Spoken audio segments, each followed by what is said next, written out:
So my question is, can one meeting is enough for a reset? On this hour-long conversation, I'll be joined by a number of experts. I'm joined by Professor Swaran Singh. Subsequently, I'll be joined by Ambassador Veena Sikri. I'll also be joined by Manoj Keval Ramani, Chair Indo-Pacific Studies at Takshashila Institute. Thank you so much. And Gerard Alfil, author and West Asia expert. Thank you all of you for joining me. Let me straight away go to Professor Swaran Singh first. Professor Swaran Singh, is reset possible? I think reset would be far too optimistic in just one meeting. And this is not the only meeting President Trump is having or Prime Minister Modi is having in terms of bilaterals. And of course, they are also focusing on the G7 agenda.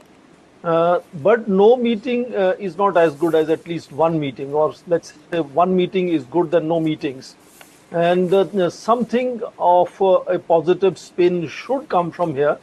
Particularly, we have noticed in whatever we have been able to see on television screens, Prime Minister's body language has been one of restraint and caution. And therefore, the bonhomie of earlier beer hugs was missing here, which is a signal very clearly that India would like to go forward and build relationship with the United States. But it cannot be the one which is dictated by the United States. It has to be mutually agreeable kind of a relationship on both sides. So definitely some, I think, momentum would hopefully become visible in bilateral conversations. And we know that USTR, United States Trade Representatives Delegation, is visiting India before end of this month, 23rd, 24th of June. So hopefully whatever little understanding arrives between two leaders should give a certain amount of boost to as far as the trade issues are concerned between two sides.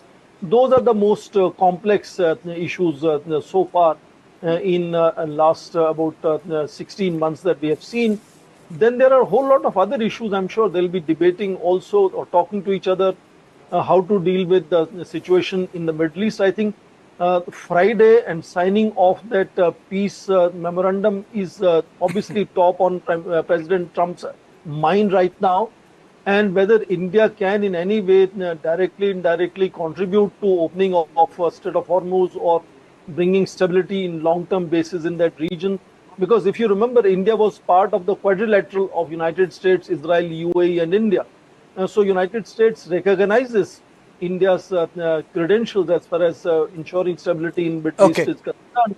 But very quickly, I think the last moment, the changing of the name from Indo-Pacific to Pacific Command could be part of that maximum pressure strategy of President Trump before he meets Indian Prime Minister to create situation where he think he can bring about certain. I think he went a little beyond that, Professor Swaran Singh. You know, the picture also shows Pakistan occupied Kashmir as part of Pakistan. But let me just,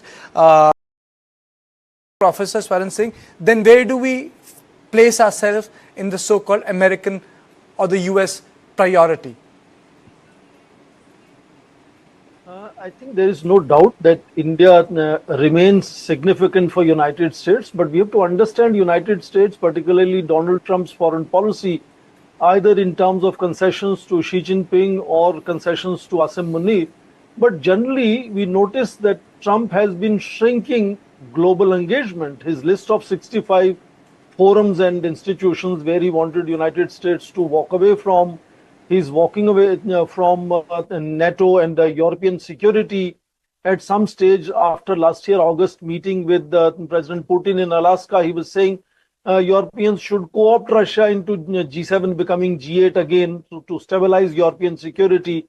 So it's a general shrink of American footprint or responsibilities or global policing. In which case, it could also be counted that he doesn't want to really, get involved into larger littoral of Indo-Pacific, Indian Ocean and Pacific Ocean, and is shrinking back to nearer home to the Pacific Ocean challenges, particularly as was mentioned, the China challenge and the wherewithal of China is increasingly tremendous. And therefore, they want to really make sure that their own immediate regions are secure.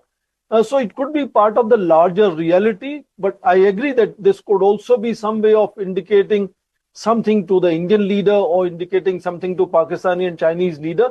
But as far as India's significance is concerned, I think that is not something that is going to go away, particularly when much of the world, particularly all his allies in Southeast Asia, West Asia, Europe, are fundamentally asking one simple question: how they can continuously try to reduce their dependence on United States, on whether it is security or development. And in that search or quest for alternatives is where I think India's strategic autonomy thoughts right from independence is something that provides a very interesting template. And many of these countries find India, the fact that India keeps getting invites to G7 is an understanding that India, being now the fastest growing among larger economies, a huge middle class which is desirous of consumption. Only last month we saw nearly 30% rise on year-to-year basis on sale of cars. Nearly 500,000 cars being sold in India last month. And obviously, these are technologies and products that developed nations want to find the opportunities and markets for. So India's attraction and usefulness for United States or for other developed countries is not going to go away. And India particularly is also connecting to the so-called middle income countries and global south nations in that sense. So India is remaining significant, but I always say as India begins to plan to become a 35 trillion economy, the kind of tensions and sort of confrontations with major economies is bound to happen. And therefore, I think this coexistence of cooperation and contestations is something that we witness now happening with United States. Okay, Gerard? Country like the US. Professor Swing, there's one more, though I said I want to go beyond the hugs and the handshakes.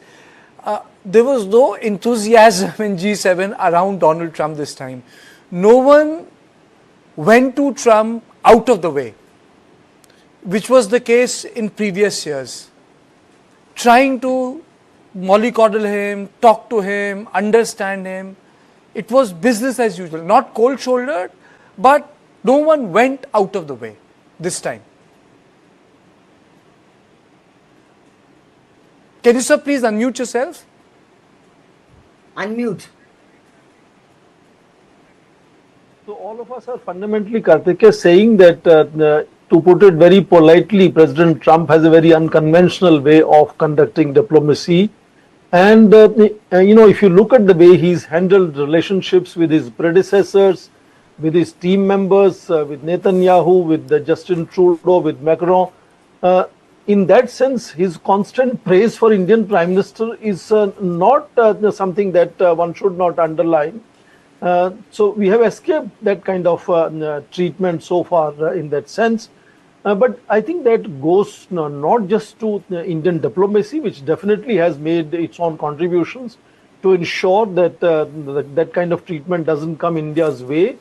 But the whole, I think the persona of India as a nation and how different countries wish to engage with India puts India in a different bracket in that sense. So not just that G7 was lukewarm towards President Trump, G7 itself was lukewarm in that sense.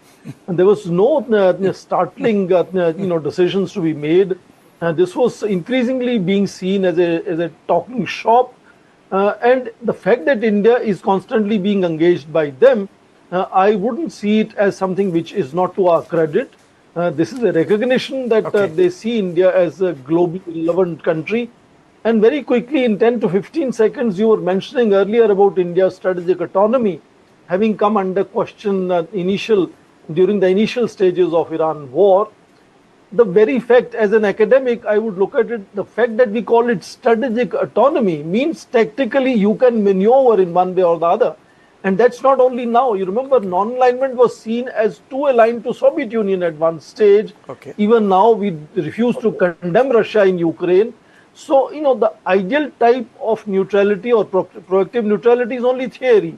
In practice, nations do, swing from one side to another, but you will obviously notice there's an attempt to balance in the follow-up weeks. Fair point. Fair point. We were seeing pro-Soviet Russia when we were talking about NAM.